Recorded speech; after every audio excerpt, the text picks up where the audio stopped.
Hey everyone, Frosted Snow here. Today we are going to do some candy painting. I'm going to be painting up the blue frame so my red frame can have a friend. Well, what is candy paint, you might ask? Well, it's basically just painting a kit any clear color, clear red, clear blue, and the shiny clear color looks a bit like a piece of candy or lollipop. That's why it's called candy paint. You might think, okay, that sounds really easy. I just spray on a few coats of clear color and I'm done. Well, it's really far from that. If you read the title, this is the easy way to do candy paint. You can make this as complicated or as easy as possible. Some people have multiple sanding levels. They polish with compound and spray lots of gloss coats in between. Also, when people do that kind of level of sanding and polishing, it's usually for kits that have round, large, plain surfaces like the Sazabi, Zaku, or Rick Dome, because that gives the most shine.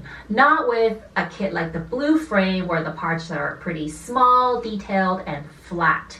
Painting is always specific to the kit and the painter's goals.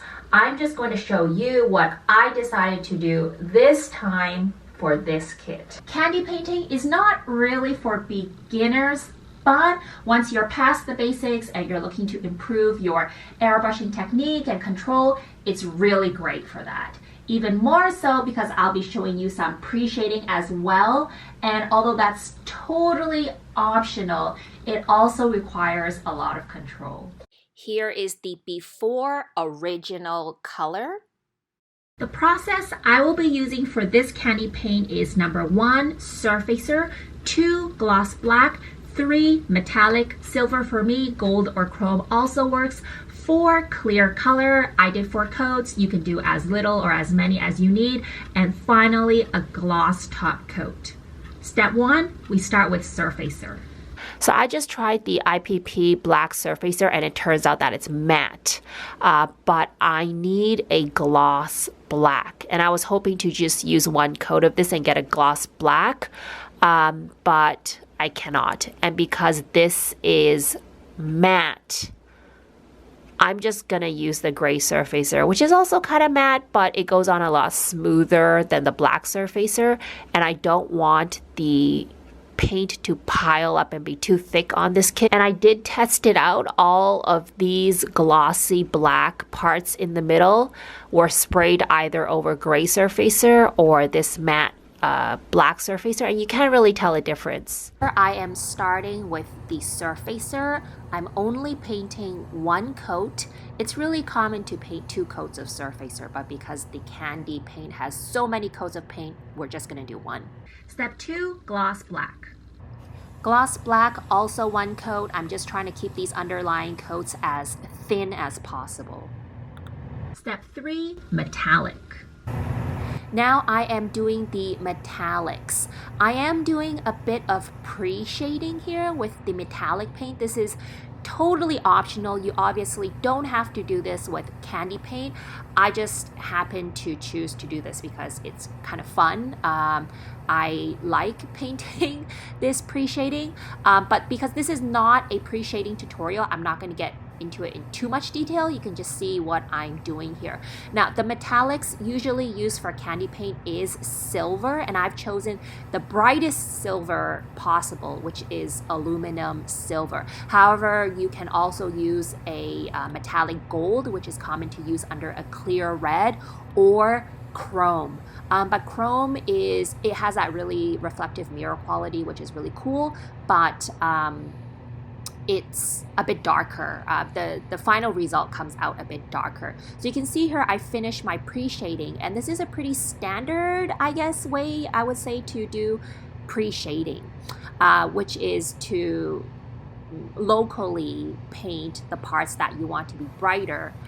However, this piece here, which I'm showing you a second way of pre-shading, is you can see I'm painting only from 1 angle, and the angle where the part doesn't get the paint, it's going to be a little bit darker.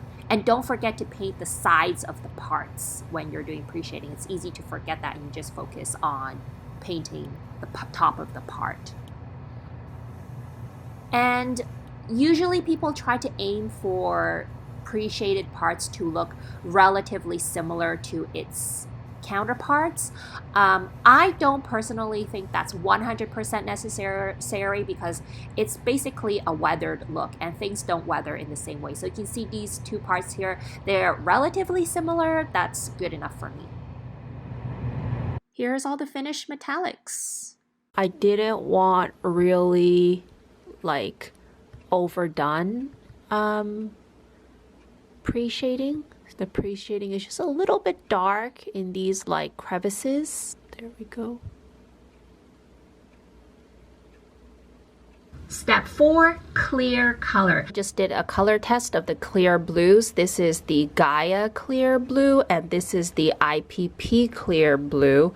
It's really interesting. You can't see as well on the camera, but the Gaia clear blue is so much darker, even though I sprayed it about the same amount of times.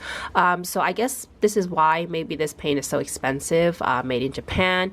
It's so pigmented, really strong color. And this one is a lot weaker, even though I sprayed it about the same amount of times, the IPP, and it is a bit of a cheaper paint, but I think I'm actually going to use the IPP because I don't want the color to be too dark, and it is easy to go too dark when you're doing overcoating, but I just want it to be like a pretty light blue, so gonna go for that.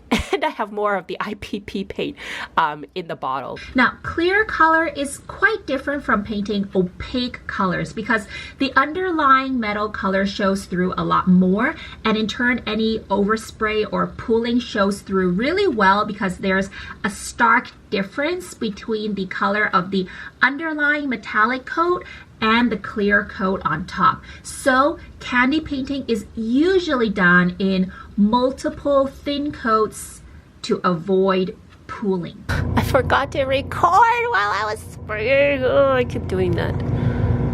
Okay, but I tried to do an example of pooling for you guys, and the paint has pooled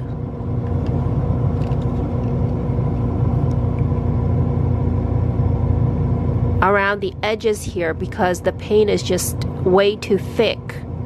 So here I've sprayed 2 coats on at the same time, quite thick. And here, this piece on the right is just 1 thin coat. Let it dry or else you get this pooling effect. Here is my first coat of clear blue. It's going to look really just like a metallic blue, and that's fine. And the key here is to always spray the same amount on each part and just take a look at them to compare. Here is after the second round of paint. This is the first round. You can see the difference in color. It's a little bit darker, glossier, more candy. This one is still a little bit just more like a metallic blue looking.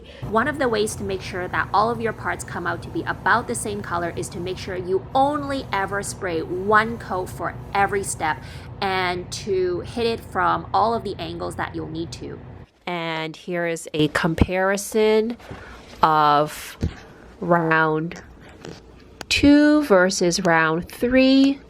So this is round 3. I'm really liking the color. Okay, so we're just gonna keep going with this. From the third round of clear paint, I start to add just a dash of thinner to get more shine and less pigment because I want my paint to be glossy but not too dark. This is completely optional. It's really easy when candy painting to end up with a really dark color because you just keep adding more and more coats, especially if one part is oversprayed and came out a bit darker than the rest, and you might end up painting everything darker just to match a few parts you screwed up on. If you keep spraying clear red, blue, or green, the end result actually comes out close to black. As I paint, the time I hover over the part, the distance and how far back I pull my airbrush trigger relative to the size of the part is always as similar as possible. This is the final. This is the before. It's a lot deeper, I'd say. Really happy with this color. really like it. Used almost my whole bottle of paint. You'll see for my final coat of paint, I am spraying it a lot stronger than I did for the other parts just because I want to make sure I get a really glossy finish. I did overdo it a bit with this part in particular, which I'm showing you. You can see there is a little bit of pooling on the side, but it's not as obvious as the first pooling that I showed you. I ended up painting some of the parts with the Gaia clear blue anyways, and it's like a really fun bright blue color, whereas the IPP is a little bit more toned down. It's hard to see the true color on camera. Here is the finished 4 clear coats. I am happy with this color. I wanted to keep this kit relatively bright. You could do more coats if you want. It'll come out a little bit darker. You can see a bit of the shading showing through in the close-up. It's not very strong. And next, here is a really good example of where angled shading works really well, where only the hooded part is a darker shade. Finally, last step, gloss top coat. A really important final tip is using retarder thinner, which is a thinner that dries more slowly but allows the paint more time to level out and cause less pooling. It's going to make candy painting a lot easier. If my clear paint was thinned with this, I could have maybe gotten away with less layers of paint. I've only started trying to thin all of my paints now with retarder thinner, and so only my top coat is thinned with it. With that in mind, and to get a really glossy final look, I use quite a heavy stream of paint while painting the top coat.